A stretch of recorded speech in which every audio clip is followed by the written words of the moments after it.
Okay, well, welcome everyone. Welcome again to another Nova Scribes. It's nice to have everybody back. Tonight, I'm very excited to welcome my friend Karina Branson. And I'll tell you a little bit more about her in just a second, but a little bit of housekeeping. So as always, please keep yourself on mute if you're not speaking. We're going to practice going on and off mute, but especially if you have any questions, just so that Karina can, stay on her presentation. If you do have any questions, please use the chat. And I'm going to go ahead and type hi. If you're new to Zoom, go ahead and just type hi back to me so we can test your chat out. So if you have any questions, any audio, video problems, just go ahead and drop a note in the chat. I'll be watching that, and I'll work out a back channel to help out however I can. So welcome everybody. I think I know most of the people on the call, but there's a few folks whose names I don't recognize. So for you who are new to Nova Scribes, welcome. A little bit about Nova Scribes. Nova Scribes is a free and open forum for visual practitioners to share their knowledge. So we are anyone who uses visuals to move others. This means visual facilitators, graphic recorders, scribes, sketchnoters, video scribers, UX designers, visual consultants, and all of us are volunteers. So anyone who would like to can be an organizer or a presenter. If there's a topic that you're passionate about, like email marketing or anything else related to those areas of business, anything that you're presented that you're passionate about, please let us know, and we'll set you up as a presenter, same as we did Karina. And just to let you know, the proceeds from all of our meetups go to the presenters and into the meetup for scholarships. We were able to help some people go to IFVP this year, which is the International Forum of Visual Practitioners. We also use it to help build a community of visual practitioners. A little bit more about Nova Scribes. We have organized classes, we have graphic jams, open spaces, webinars. We share skills and learn from each other. We also record from our webinars. We're recording this one, and I'll probably post it in a couple of weeks after a little bit of light video editing. And the videos are available to anybody, whether you're a member or not, whether you attend or not. And the reason we do that is because we really believe strongly in the value of this as a practice, and we just want to get it out there because it's so cool. We organize our events using the Meetup app, and so you can find us on Meetup. All you have to do is search Nova Scribes. Couple of things that are upcoming. I can't even with this next one. So we actually have David Sibbett and Gisela Wendling coming out and doing Designing and Leading Change, which is like the seminal class that they've really been working on their entire lives to do. So that's actually going to be this Friday, Saturday, Sunday, and I think there's still space available. If you're interested in that, please register at thegrove.com. A few other things that we've got in the pipeline coming up December 11th. Set your calendars for this one. This is going to be an in-person event down at Kobeck Consulting, where Rachel is based out of. We're going to be doing 20/20 visioning for visual practitioners. So we do visioning workshops all the time for our clients. This time we're turning it back on ourselves. So getting clear about your practice and the things that you want to focus on for your new year. And then just a couple of other things that we've got coming up. January 8th, we're going to do a speed business mentoring for visual practitioners. And I think, Karen, have I got you as a mentor? Give me a thumbs up. Yep, so she gave me the thumb up. Karen's been in the business for a long time, and she's going to be doing some business mentoring. I think Hannah too, maybe, I don't know. Hannah, you don't have your camera on, so I'm not going to ask you to stick your thumb up. We've got a couple of other things in the pipeline. We've got graphic recording 101 coming up too. So a lot of good stuff. A little bit about tonight. So our session is set to go about 90 minutes, after which Karina has generously said that she's going to hold some office hours and to get your questions answered one-on-one. A little bit of housekeeping about Zoom, so just making sure that you can see and hear okay. If you're ever booted out, just go ahead and click back in the same way that you joined. We are recording. I will post the video on YouTube. Again, please make sure to keep yourself on mute if you're not talking, and do use the chat in order to ask any questions or get into any sort of, if you have any sort of AV problems. You can choose to leave your cameras on or off. It's entirely up to you. And just to test that, make sure the audio is good. So show of hands on a scale of 1, which is not, to 5, which is very, how excited are you about hearing from Karina tonight? Show of hands. I see all 5s. Yeah, that's awesome, Hank. Okay. This disembodied hand just sort of floats into the screen. All right, very good. So a little bit about Karina Branson. She's actually asked to introduce herself. And thank you very much for those of you who did not choose to turn your cameras on. Use of chat, nice use of chat there. Instead of giving you the official bio, just let me tell you how I got to meet and work with Karina. So we, knew of each other and then ended up finding ourselves as students in Kelvy Bird's class out in Portland, Oregon, which was like, you have like the top 10 moments of your career. That was one of them. Mind blowing. Completely changed the way that I thought about listening, the way that I thought about scribing, graphic recording. And I was really, really honored to get to know Karina while we were in class together, learning from Kelvy. And, don't tell her this, but I've been sort of cyber stalking Karina. Her style is just incredible. And I heard that she did an amazing workshop at IFVP on email marketing. I didn't attend it personally, so purely selfishly, I asked her to come and do an encore presentation of her class on email marketing here at NovaScribe. So here she is. And with that, Karina, I will turn it over to you. Awesome. Thanks, Brian. That was a really nice introduction, better than I think if I had given you talking points. It's from your heart. So I'm super excited because that frames up a lot of what I'm going to be talking about tonight is really, instead of thinking about marketing as something that makes you go, bleh, is really thinking about it as something, as a way to speak from your heart and connect with your audience in order to continue building a thriving business. So I'm going to go ahead and shift over to sharing my screen because I've created something roughly for you. Okay. There we go. Okay, I promise there won't be too much more kind of floating around like that. This afternoon, this evening, I guess, is going to be really, really fun. What I'd like to do to start off with is ask everybody to utilize that chat box again. And let me know on a scale of 0 to 10, we're going to do some more scaling, 0 being like, I just really don't like email marketing at all, to 10 being like, oh, I'm really excited about it, bring it on. Use the chat box and let me know where you are in terms of your interest and familiarity with it.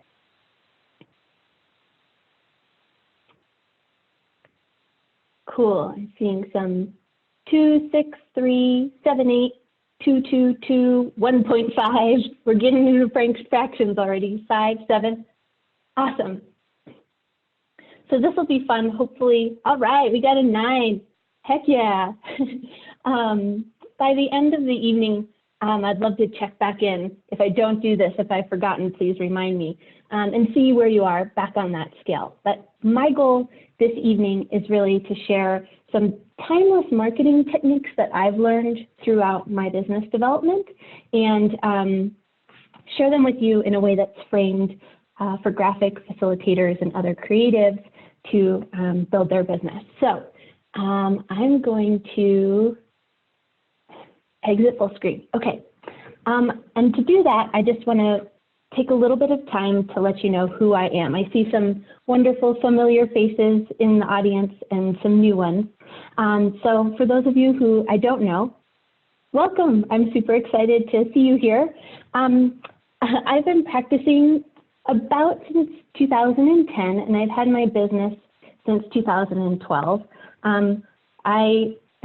I came through a circuitous path, as many of us do, with a background in science communication, and particularly environmental communication, and found my way into this as somebody who dropped their art major because they didn't think they were good enough. And when I found out about graphic recording, I just fell in love. So throughout that, I didn't have any business experience. And so I've done some professional development and really found that as I've been a reluctant email marketer myself, how much of an impact that's had on the connections and the relationships I've had with my clients. So it's something that when I was beginning, it was really a struggle. And even still, sometimes it's like, oh man, I have to write my newsletter.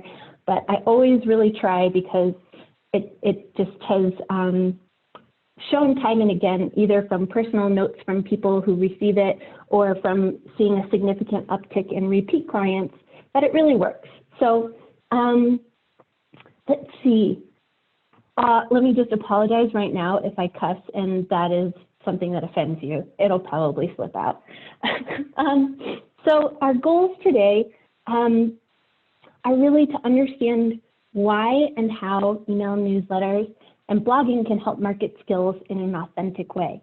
And I put this drawing together, and this is going to be kind of like a treasure hunt because I'm going to see if I can reveal what I've done underneath. Okay. Oh, nope. Here we are. Oh, and over here, welcome. Here I am.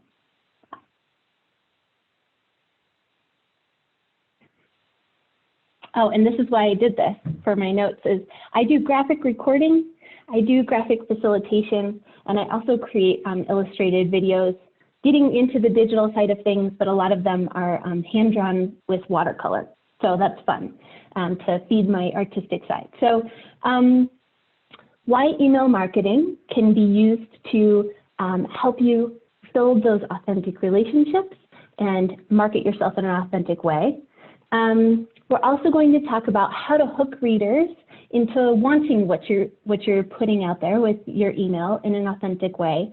And I want to leave, this is going to be hands-on, so I want to leave with hopefully at least the beginnings of a calendar full of email topics that you can start using right away. So there will be times that I'm going to set a timer and say, okay, work on this for a few minutes and then we'll bring you back. So I really, sometimes when I'm taking classes, I download, and then the next day it's just I'm putting out fires or trying to deal with the next thing. So I really wanted to build in some time for you to start implementing right now, at least take those first steps so you've got something started. Awesome. So before I jump into anything else, if there's any other things specifically that you really hope that we talk about today, go ahead and put that in the chat, and hopefully Brian can help me manage some of those hot topics.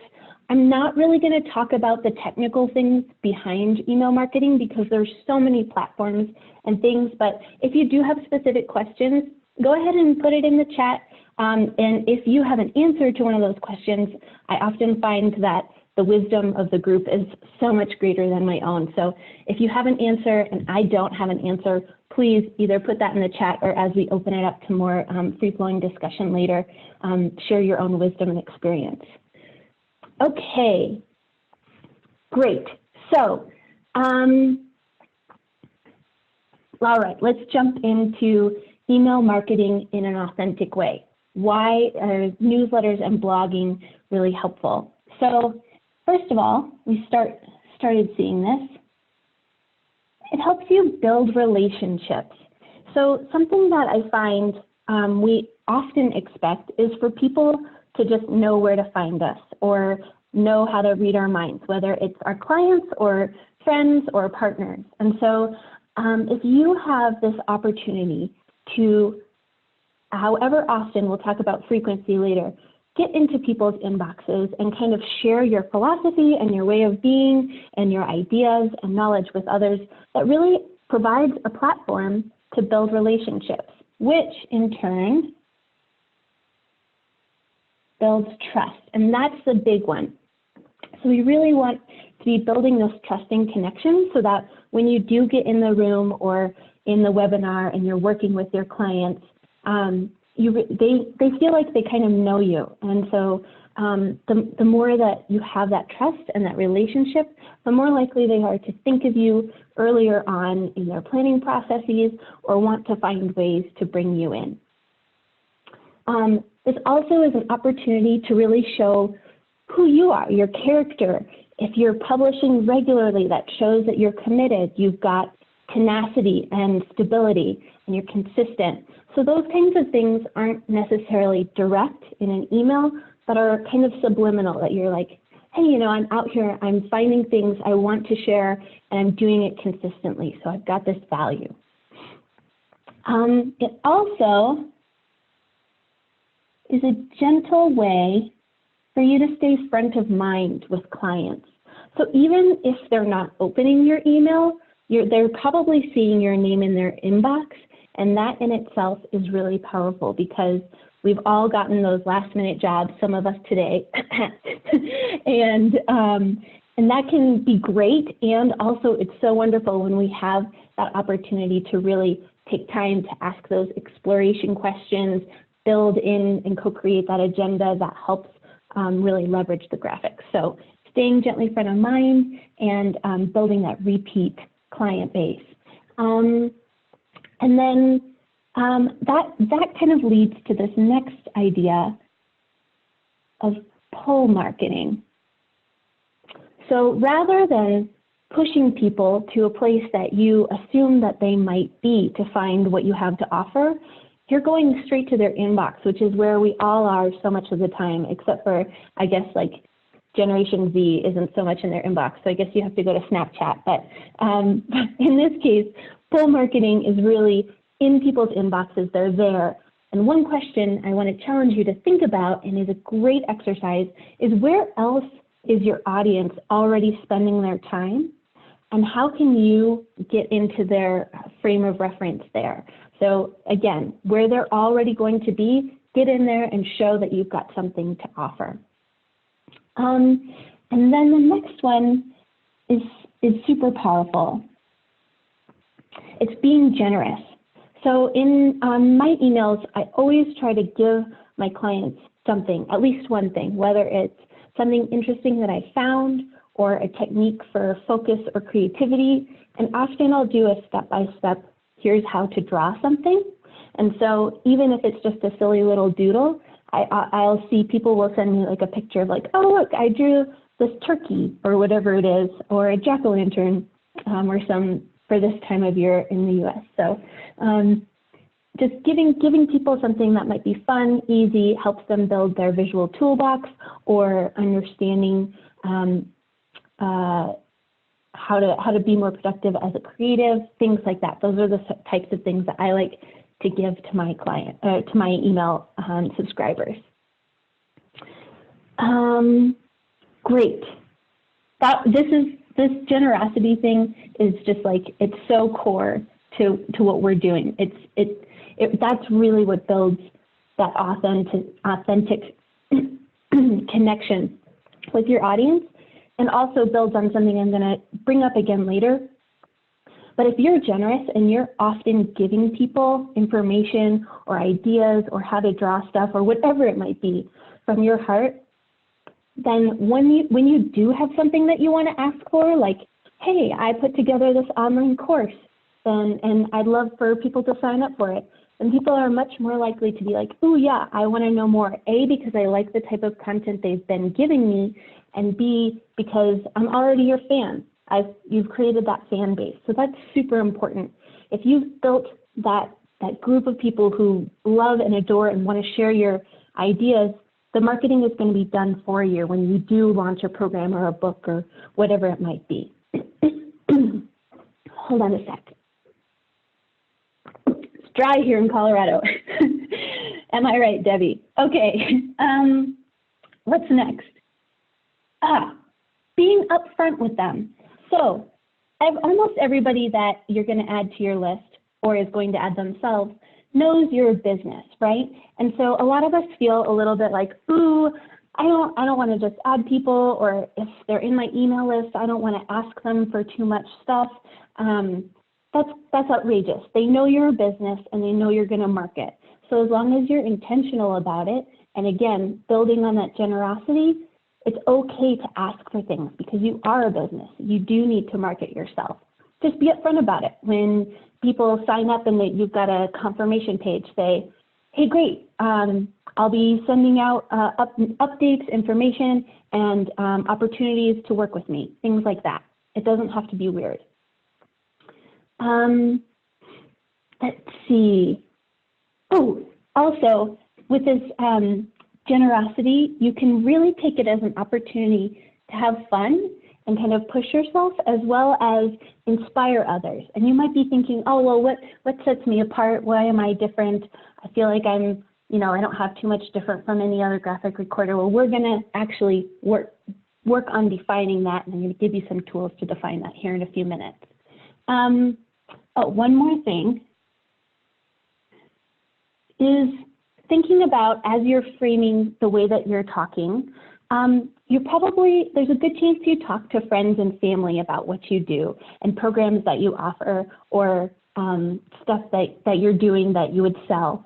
And so think about the way that you speak to your friends and family, and try to use that kind of language when you're speaking in your emails. And that doesn't necessarily mean being like totally informal and sloppy, but being warm more, and thinking about the language that you use, the metaphors you use, how it feels to talk to people about what you're doing in a way that feels good, and start to take on that tone, practice that tone.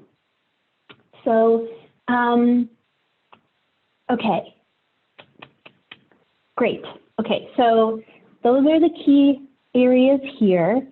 Building relationships, building trust, be generous. Really, these are like the people who sign up for your email. They're your people to cherish, and so you really want to show them that they're important to you by offering them ideas and content and updates that are really interesting. So, one other hot tip that I didn't put on here and I think is really important, so I'm going to put it up here at the top, is an SEO secret. Ooh, this is totally a mess. This is what I get for writing vertically on an iPad. So something that I learned, I did a trade with a woman who is an SEO specialist a few years ago, and I did some illustrations for her, and she helped me with my SEO, which stands for search engine optimization. And what is that? That's how far up the Google page you appear. So if you're producing content regularly, the algorithms like you more. So every time I write an email, I copy that into my blog on my website. And when I'm doing this, I always link to another page on my site. And I also link to another blog post. And those two things are really powerful for boosting your SEO, because they show that there's content that's connected, and often people will click through, and that builds kind of the viability of your website for those algorithms. And again, just producing that content regularly is so important. Let's see. So I'm going to jump into giving you an activity in one of your worksheets. There's a spot that says, why are you interested in email marketing? I believe it's on the one that has the two people with the bridge kind of between them. So go ahead and download those. Brian emailed them out to everybody. Actually, not quite. I need to drop it into the chat, so give me just a second. Okay, sorry. Brian's dropping it into the chat because he's a little badass. And he was working all day today and dealt with DC traffic. So just a round of applause for you, Brian, for just being It's not an excuse. So here's, I'm dropping this in. The first one's going to be a JPEG. If you'd like to play around with that. If anybody else would like to use Procreate, I just dropped that file in. And if for some reason those two formats don't work out for you, I'm also dropping in a PDF. Okay. Awesome. And so those should be visible to you now in the chat. And while you're kind of downloading those things and working on them, I'm going to go through some of these questions from the chat. Oh, sketchnoting. Yes, I can't wait to see. And then I'll do my best to address some of those questions. And I already see a couple of them are things that I'm going to get to. So y'all are on it. Okay, awesome. And let me just make sure I can direct you to the right one. Karina, I'm wondering if while people are filling this out, would you like them to work silently, or can you entertain a couple of questions while they're working?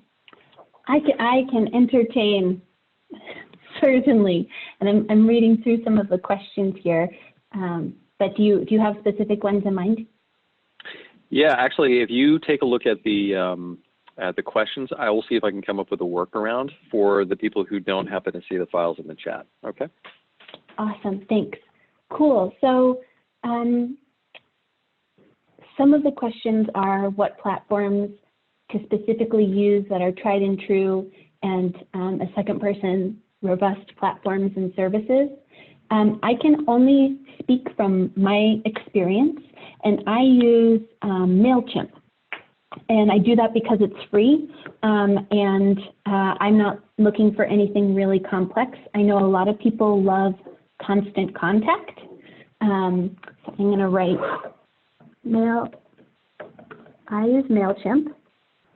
And if you, I think people are putting in, if you have platforms that you like or have had bad experiences with too, go ahead and put them in. Rachel says Constant Contact and MailChimp.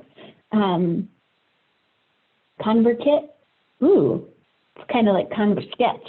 I like it. Oh, and Brian has an update. So if you can't see the files in the chat, you're probably using an iPad, iPhone, or tablet. And he just put a Dropbox link in that chat for you.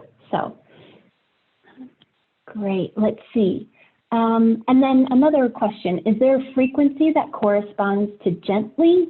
And, you know, and Rachel's response that consistent frequency is really right on. In terms of frequency, we'll get into that, but really it's up to you and what feels right to you. And I know that's an infuriating answer, but it really is kind of, you know, your audience, you know what is feasible for you. And so I'll tell you that I like to do them. I make myself do them, and I've grown to enjoy doing them every 2 weeks. And that is definitely like an intentional process that I work through. And I'm going to give you the same tools that I use in order to have just like a whole smorgasbord of topics at hand and ready to go, so that I can get my wheels turning even like a day before and then start digging into it. Great. Good job, Brian. Looks like people are getting those handouts. You are awesome. And one other thing I wanted to show you all while we're waiting, or not necessarily waiting if you're working, I meant to show you at the beginning, I wanted to show you one of my emails. So you'll recognize this handout here in a minute, but this is my website and my blog. So I'm just showing it to you as a blog. So what I typically do is, so this one's about templates. And so what I typically do is share some text about what the idea is or the tool. So this is talking about it. I was doing a lot of work where there were breakouts, and we were trying to figure out how to make sure to integrate all that content. So we ended up using templates in a number of situations. So I share the content, and then this isn't necessarily a learn to draw, but I show a few template ideas that I created that are simple. And then here is something that I'm going to talk about in the next section, is my call to action. So it says, want to guarantee the notes from your next breakout group are top notch? Let's design some templates together. And that's a contact page. And then I always do a where in the world is ConverSketch. So whatever I'm up to, or a throwback if it's been a mellow week. So those are kind of the pieces of my email, is text content, a visual, whether it's learn to draw or an example, and then where in the world. Okay, I'm going to navigate back. Here we go. Great, and let's see. Okay, awesome. Does anybody want to share why they're interested in email marketing? You can either do it in the chat or raise your hand, and we'll see if we can figure out how to do that, or unmute and just share. This is Karen. I put Hi, Karen. help people in causes I care about be more effective, refine my thinking, maybe towards something bigger, and build the business I want, which I would put as opposed to just the business that kind of comes my way. Nice, nice, solid. Love those. Anybody else feel compelled to share? This is challenge by choice. Ooh, I've got one in the chat. I want to connect with my social media audience. Awesome. And Constance, thank you for reminding me. That's a great reminder that yes, email marketing can be a wonderful tool that you can easily link up with your social media audience and be able to publish across platforms. One other reason that I really like to do email marketing is because I know that I have those emails in my address book and nobody can take them away or charge me for them. So, you know, I don't know what sort of shenanigans social media platforms might pull in the future. Like Facebook did, you know, you've got to pay to have people see your business posts, right? So having those email addresses, you always have them, they're yours to work with and use. So that's one reason that I think it's a yes and with social media. If you have a great social platform, then leverage that audience you've already built and direct them into your email audience, and then vice versa. If you're publishing content with your email, share that on your social platforms and direct folks from your email to social.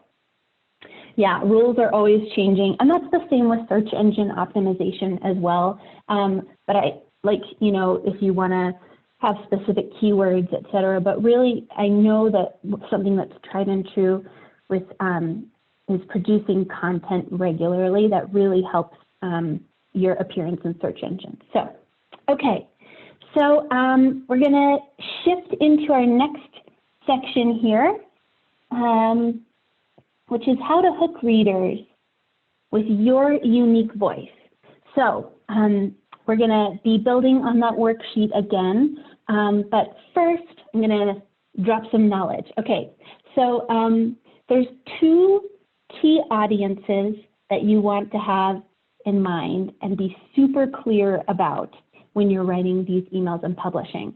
So the first one is you, and the second one is your ideal audience. And so this is extremely difficult and extremely important to really take time to think very deeply about who your ideal audience is.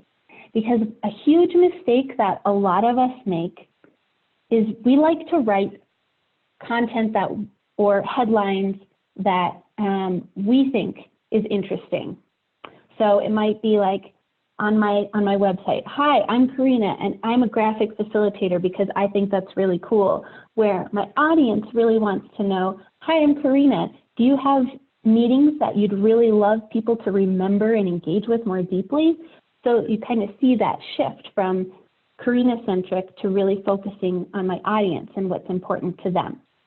So that is a huge tip, is really making sure to proof when you're writing, making sure that your spotlight is on the people who are reading it, because we all like to think that we're important and like to know that we're heard and connected with and understood. So again, that's that relationship and building trust.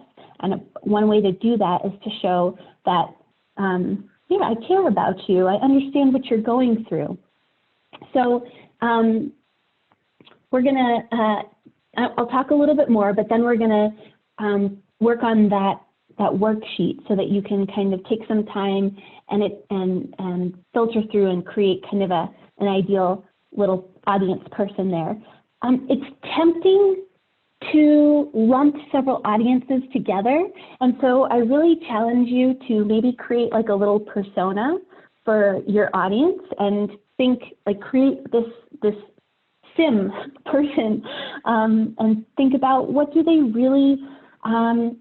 fear? What are their hopes and dreams? What are their values? And thinking about how you can reach those values in the way that you're writing or what you're writing about. What drives them? What are pain points? And that's the next thing, but I'll get there. And really engaging with them. So this engagement is most important means it's more important to have a small audience that's really engaged and interested and connecting with you than to have, hundreds of thousands of people who don't open your email. So you can build that engagement through framing things so the spotlight is on your audience, and by thinking about what they care most deeply about. And you can go so far as to talk to your clients and ask for informational interviews and say, hey, what are the most challenging things about putting on events where you bring in a graphic recorder? Or if you had the most dreamy experience ever, what would that entail? And do an informational interview with those clients who are willing to help better understand, or clients or your audience. I'm guessing they're at least a part of your audience, and think about how to really reach and connect with them. Great. Okay. And then you, of course, you are important too. So thinking about what's unique about you and what your unique offer might be. And one tool down here to do that is asking your colleagues, friends, family even, past clients, if you do like a post-event form or questionnaire to figure out how it went for them. Ask others for 2 to 3 words that they think describe you most deeply. And once you start gathering some of those words, you can see from somebody else's perspective what makes you unique, because it's really hard to take a step back, right? We're in our own skins, and it's hard to differentiate. And then Brian said he really liked my style. I was like, well, how do I figure out how to define what that is? It was really nice. So it's illuminating when you ask people, and that's really an easy ask. So people are most likely going to be willing to help you out with a few words. And if they're not, then that's fine too. Okay. I'm just checking through some of my notes here. Okay. Awesome. Okay, I think we really hit on these key aspects of this section. So I'd like to give you, 5 or 10 minutes, which feels like a lot on a webinar, I'm going to be honest.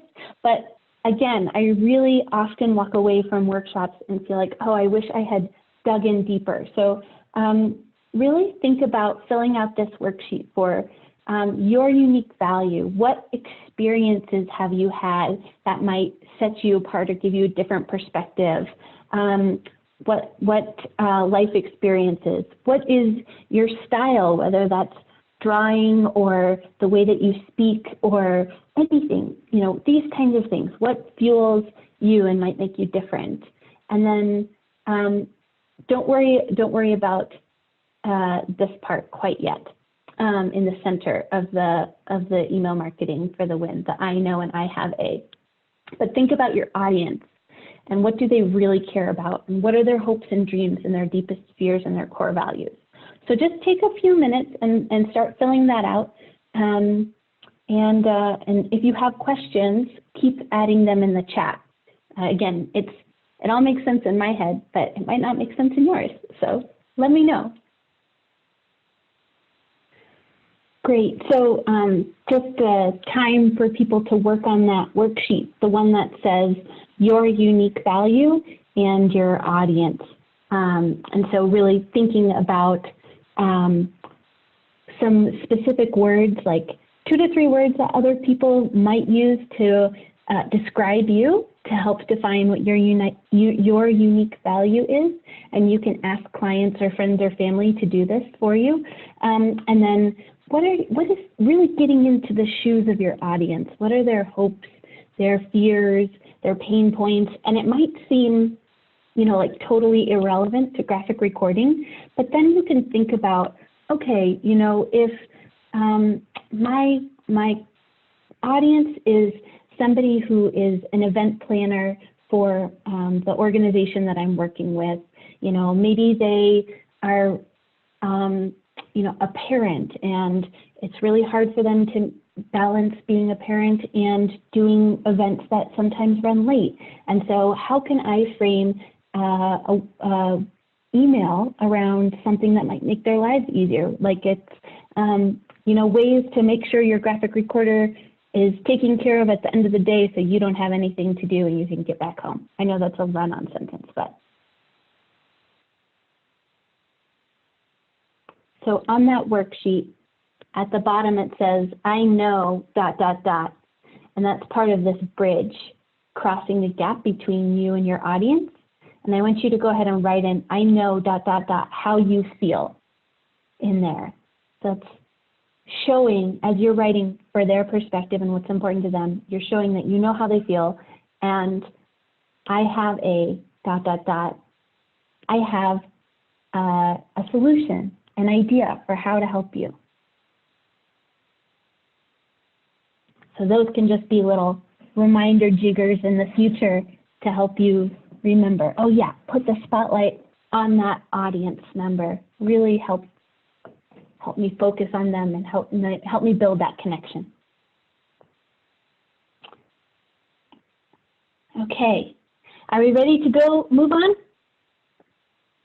Great, because we are. Okay, awesome. So the next little bit that I want to talk about is you're kind of alluding to this before in terms of how often is a gentle reminder, and so thinking about frequency, format, and style. And so again, it really just depends on you. It depends on what feels right and what you have capacity for. Again, I publish an email newsletter every 2 weeks, and I've been super good, except I totally spaced it last week, and we're human. So that's me being vulnerable with you. So whatever it is, so the frequency is how often you're publishing. The format is, do you want to have it just be super simple HTML text, and it's just like, hey, this is an email I might get from a friend or an associate? Or do you want it to be like an email that's published, like it's got pictures and it's formatted and it's something that one of those templates in an email publishing platform provides for you? Do you want it to be like that? And then style, do you want to be very formal? Do you want to be more relaxed and laid back? What is that language that you're using? And whatever it is, just make sure it's right for you and make sure to be consistent. That consistency is totally key. So let's see, let's get over here, back into this drawing. Ooh, over into the hot tips. Y'all ready for some hot tips on a Tuesday night? Oops, erased the wrong thing. Okay, so be consistent. Use the mini story technique. So sometimes it's really difficult to know where to start, right? It's funny, we have these huge blank pieces of paper and they don't faze us at all anymore. But if you look at a blank screen with that cursor blinking at you, it can be intimidating. So really think about if you were to bullet point out just like 3 sentences that would tell the story, do that and then fill it in around there. So maybe it's, I was just in Denver for a job and I learned about children's science education and focus. And here's the most amazing tip that I learned from Kids in Science. Here's the tip, and that's it. And then I can, and then from that you can kind of fill in around and build that story. Let's see. Use contractions. So this is a really great tip to help you sound more human and also like more warm and yet not unprofessional. So instead of saying, you know what contractions are, but the more you use them, the less you sound like a robot. So that's really a helpful tip just to remind yourself as you're writing. Ask people to help share what you're working on. And if you wrote something that you think that they know somebody that might find it interesting, put in a little blurb of, hey, please share this with somebody you think this might be helpful for or who might find this interesting. You don't have to worry about asking people to do that. If they do, great. And if they don't, then that's fine. This one. Facts tell and stories sell. So I always, if I can think about how to do this, it's writing a story and asking about an experience or trying to draw people into a common experience. So have you ever felt like you're on top of the world, like you knew exactly what you were supposed to be doing and you were doing it in that moment? Well, let me tell you about this. So again, putting the spotlight on them and trying to figure out how to tell a story that is a shared and common experience to draw them in, to really hook them. Great. Okay. Let's see. Here we go. This is what we talked about before, is build that fan base of people who appreciate you and understand you and like what you have to say before you try to ask for things from them. So if you're doing a book launch, if you have sent one email in the past year and then all of a sudden you're hammering people with information about a book launch, what do you think they're going to feel? You probably have experienced something like that before. But if you've been consistently being like, hey, here's a productivity tip, here's something that I learned from a cool client, here's how to draw a turkey, and then, oh, hey, I'm offering a workshop, please sign up, then they really feel that relationship, that connection with you. What else do we have over here? Yes, killer headlines. Okay, this is something that I learned about this year, and I think it's just so simple and so important. We all have experienced clickbait, and we've all experienced headlines that are like, ooh, that's really interesting. I'd really like to read that article. And we also just kind of expect ourselves to be good at that. So really taking some time, I challenge you, the next email or blog post you write, to give yourself, set a timer for 10 minutes and just brainstorm all of the possible headlines or titles that you could think of for that email.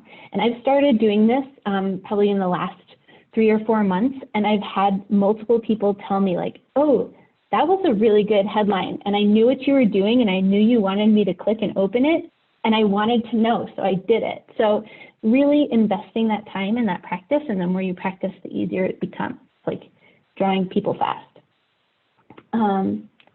And let's see, so give yourself 10 minutes, just brainstorm headlines. What other hot tips? Ooh, start with the ask in mind.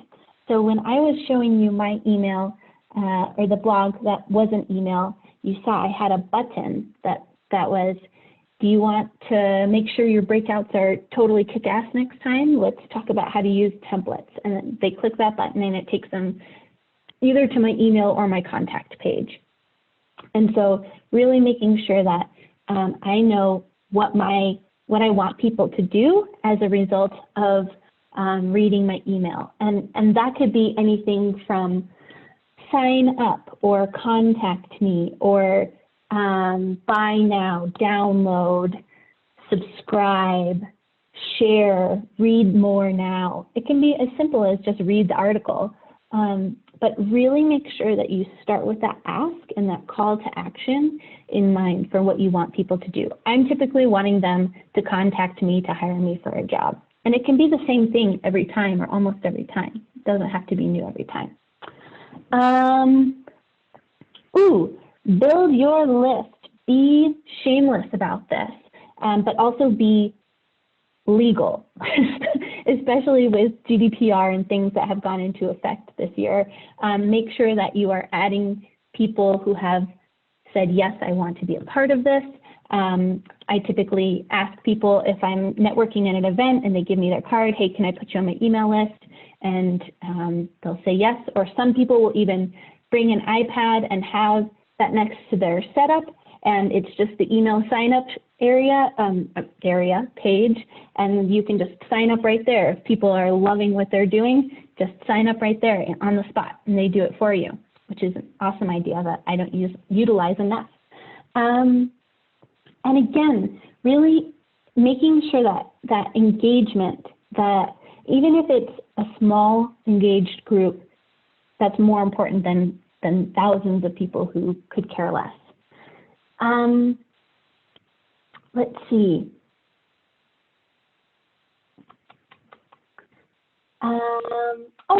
Think about who's already talking to your audience and how you might leverage that. So I'm not sure exactly who I have in mind. I'm trying to think of an example off the top of my head. But again, it goes back to that pull marketing of where are the people that you want to reach already?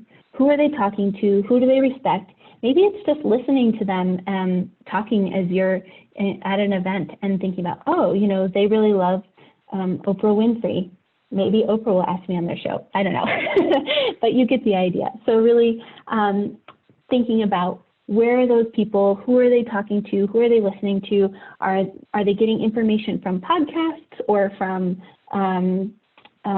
written literature or YouTube, and figure out how to connect with those sources. Let's see, make it easy. So make it as easy as possible for people to sign up and subscribe, have links, just have stuff that's already pre-created. If you want them to share via social networks, say, hey, just copy this into Twitter and share it out, or click on it and it'll automatically tweet it. So there's some pretty amazing stuff out there. Just, again, they're your people. You really want to support them. And so make it as easy as possible, and then they can spread the good word of what you're doing. Let's see here. This one's really good too. I think they're all really good. That's why I'm telling them to you. Okay, keep it simple. Sometimes, especially if we're like trying to brainstorm creative headlines or things like that, it's easy to get overly clever or confusing, and a confused person is not going to buy or share or call you. So just keep it simple. Try to, you know, be authentic. If funny is your thing, then great. But if not, then don't do that. Don't do that to yourself. Great. Oh, and opt-in. So make it easy on your website or your social platforms to opt in. And also, this is another opportunity to be generous, is I realize how much I'm brandishing this Apple Pencil at you. Opt-ins are really another opportunity to be generous. So when people sign up, do you want to give them something? I have a PDF that's a productivity and focus booster, and it helps people plan out their day and what they want to focus on, that they get access to download when they sign up for my email list. Maybe it's access to a class that you've done, or a drawing that you've done, or anything, but another opportunity to be generous. Okay, so I'm going to pause again, and if there are any, there's a question. I was just going to ask for it. Muddy, you on it. The question is, are you creating more single-purpose emails, or does each email have multiple sections of content, like a traditional newsletter style? I'm not exactly sure what you mean, Muddy. Do you want to unmute yourself and ask that question, and it might be easier to understand speaking? Yeah, right on. Can you hear me okay? Yep. Cool. My question, as you're talking about these different kinds of things to share, my question is, do you send an email, right, a marketing email that has one thing, right? Here's how to draw a turkey, right? Happy Thanksgiving, here's how to draw a turkey.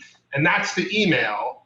Or is it this kind of compilation of, hey, let me tell you what happened last week, plus here's a hot tip, plus here's how to draw a turkey, plus download my latest thing?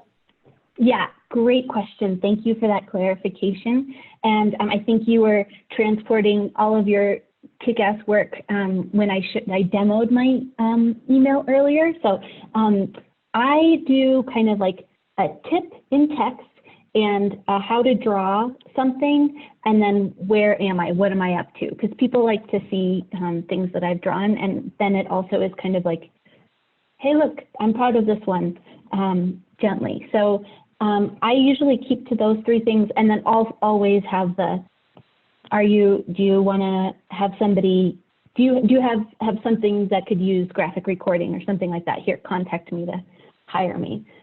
So it definitely, I have about 3 pieces, but I think that is a lot. And I think that if you just wanted to do the, hey, it's muddy, here's how to draw a turkey, fantastic. Or if you wanted to do 5 times that much stuff, but maybe not publish as regularly, then that's great too. I think it just depends on what feels right and what your capacity can hold. Okay, can you talk about how your emails connect or link to other social media? For example, do you write a blog on your website? Does MailChimp push it out, or to post a brief on LinkedIn, an image on Instagram? Cool. Let's see.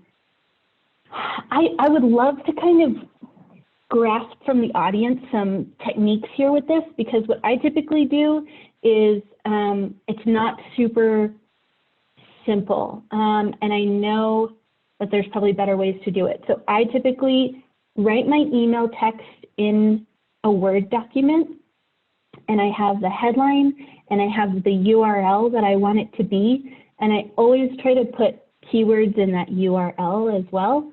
I think that helps with search engine and also for me to remember.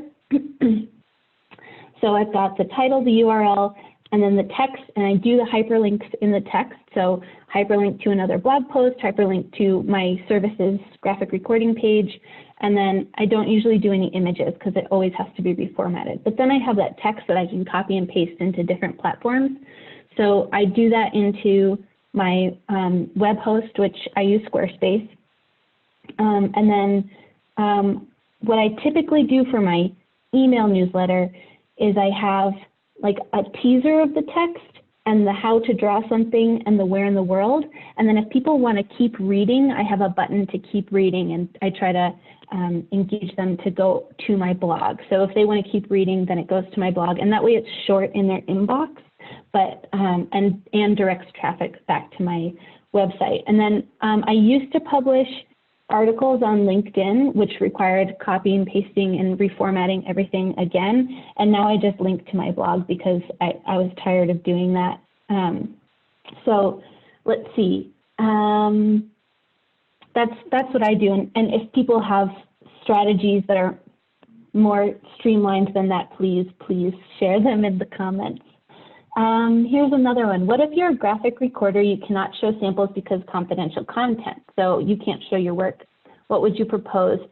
Great question, Hank.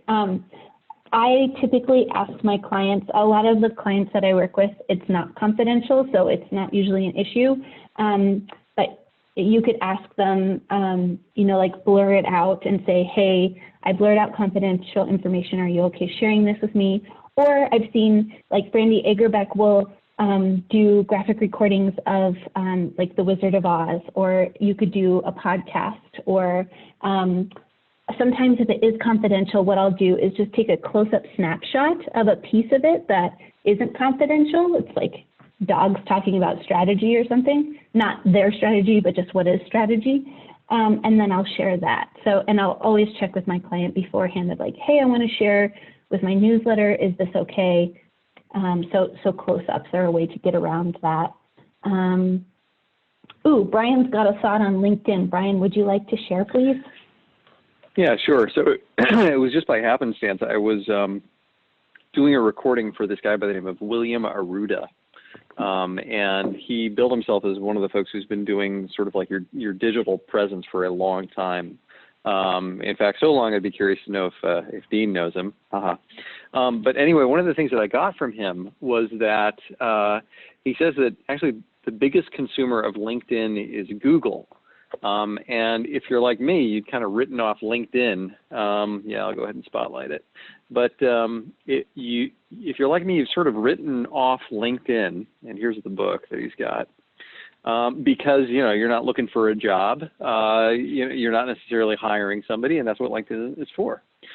Well, what he said was that if you can keep your LinkedIn profile up to date with articles and so forth, if it's just kind of a repository, then when people are Googling you or Googling services like yours, that's a thing that can actually push you closer to that search engine optimization. Now, this one, I should say that most of what's in here is really about search engine optimization. It's not so much about email marketing, but it's kind of related to that. He does have one really cool takeaway. Let me share this one with you. And I think I haven't spotlit it yet. So he's got this thing. It's this Venn diagram, and let me talk about it. And what he says is that he says do the strawberry test, which is to say, if you think about a strawberry, it's healthful, it's inviting, and it's bite-sized. And he says if you're pushing content out there that meets 3 of these things, then you've got something that's pretty cool. Oh, I love it. That's awesome. Helpful,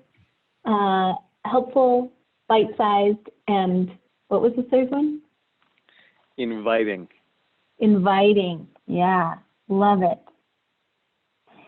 And I've heard different things about LinkedIn. Like somebody recently was telling me that they want you to be publishing their content on the platform, and so they won't broadcast it as far, like it won't appear in as many feeds if you're just linking to something else versus taking the time to publish on their platform. So I've seen some people in the graphic recording field like really invested in creating a presence on there, and that's awesome. So it could be worthwhile. Helpful, inviting, bite-sized. Love it. Great. Any other questions right now? I do have just a little bit more that I want to cover. And then there will be some more work time to be generating those topics and filling in your calendar. Okay. So hopefully in the chat box, you all got to download from the Dropbox the worksheet. So I want to bring us to the next one, which is the one that says email brainstorm at the top. It's got the clouds and the light bulbs and a big box. So what I'd like you to do is think about how often you'd like to publish. So what's your frequency? Is it once a week? Are you going to be the next Seth Godin and write every single day and then have books written before you know it? Is it going to be quarterly? I would recommend on that quarterly being the minimum, just because it's so, after that it's so irregular that people might forget who you are and what you're doing. So every 3 months I'd say would be the minimum, and then as often as you want. Like I said, mine's every other week. And once you've figured out your frequency, then do some math and figure out how many times in a year you need to publish. So for me, that's 26.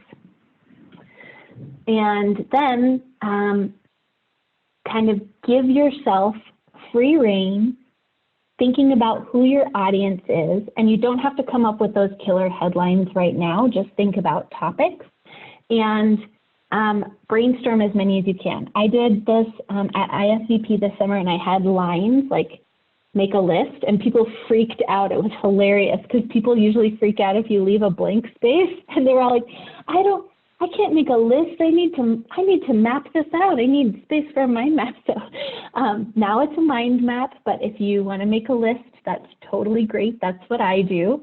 And then think about not just the graphic recording or visual communication, but the things that are related to it. So, you know, supplies that you use, or ways that visuals help you focus, or what are the benefits of a video, or, you know, just, I'm not going to keep saying because it might cramp your style, but brainstorm as many different things that are interesting to you, even if it's not directly related to what you do.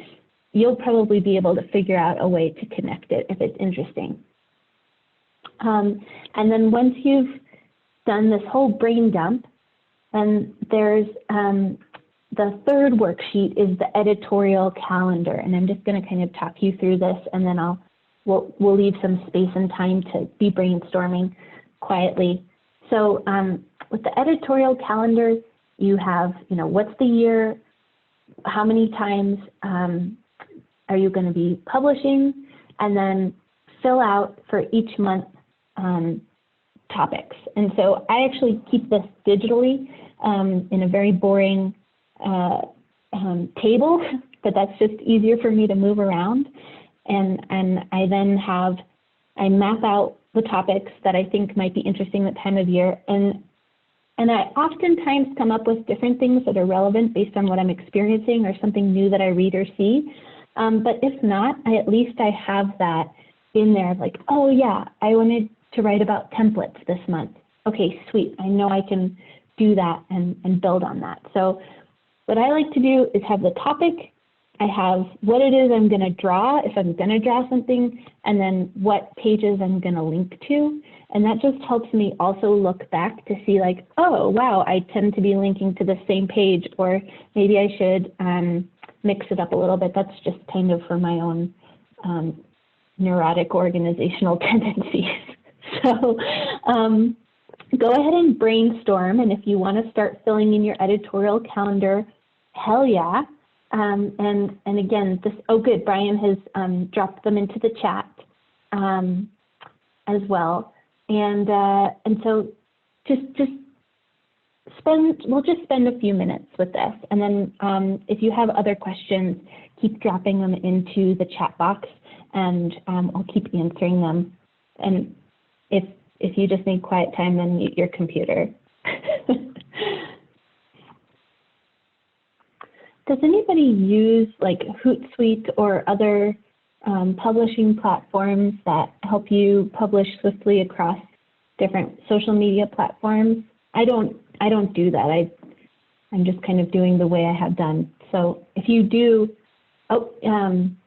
great, Brian uses Hootsuite. Do you know, does that only do social media?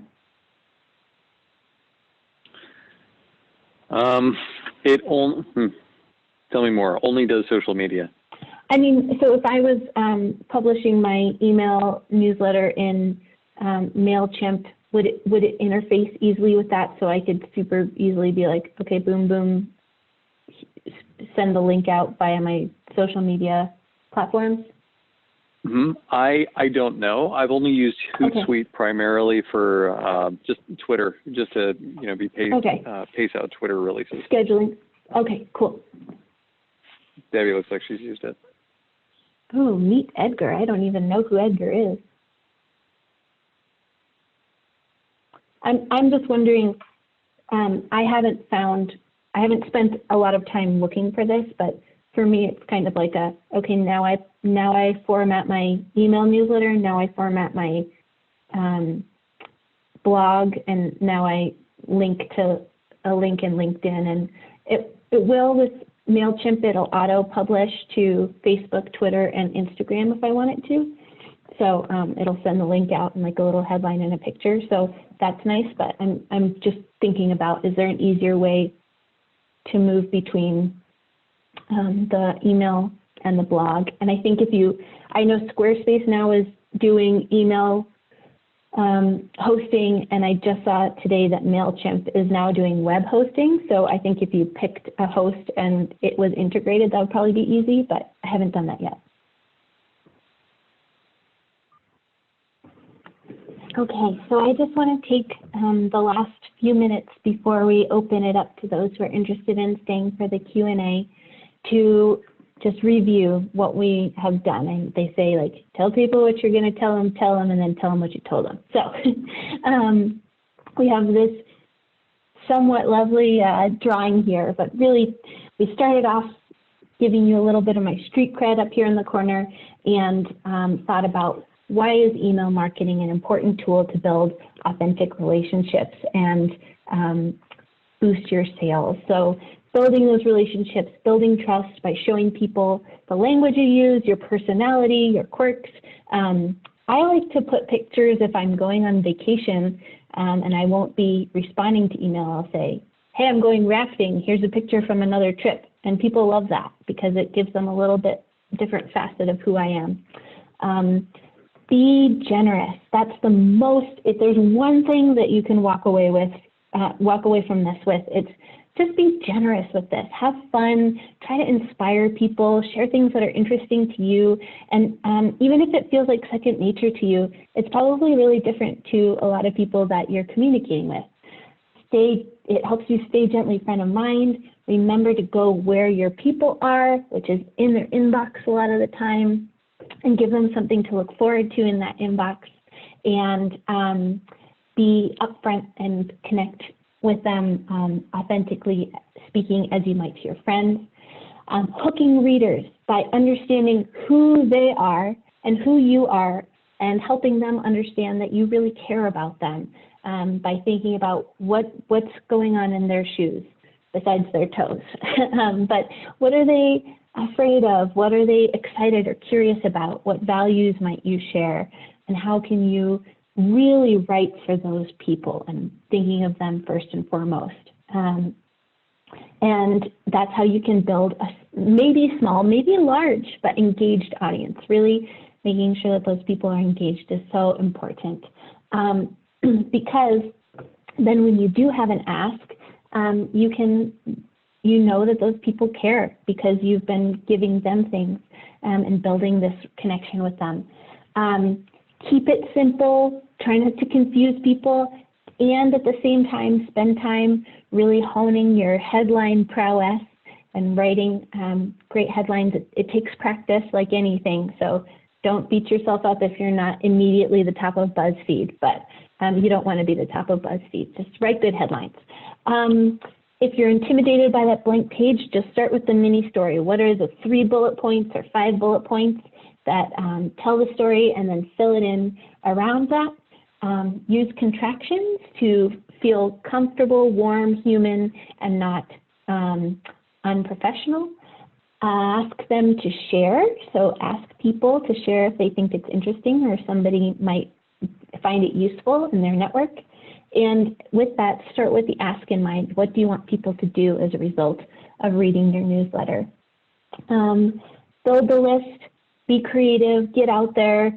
I once heard somebody say it's like dating. You don't just stay in your house if you want to find somebody to be with. You've got to get out there and put yourself out there. And so get crazy with your list building. And remember that facts tell, but stories sell. So how can you start even with the simplest story that might build a connection that your audience might relate to hook them in and want to learn more. So thank you all so much for your time and your attentiveness and your good questions so far, and hopefully there will be a few more, but for hanging out with me on this Rockin' Tuesday evening. It's been a pleasure, and thanks, Brian, for all of the work that you put in to this and the other Nova Scribes volunteers.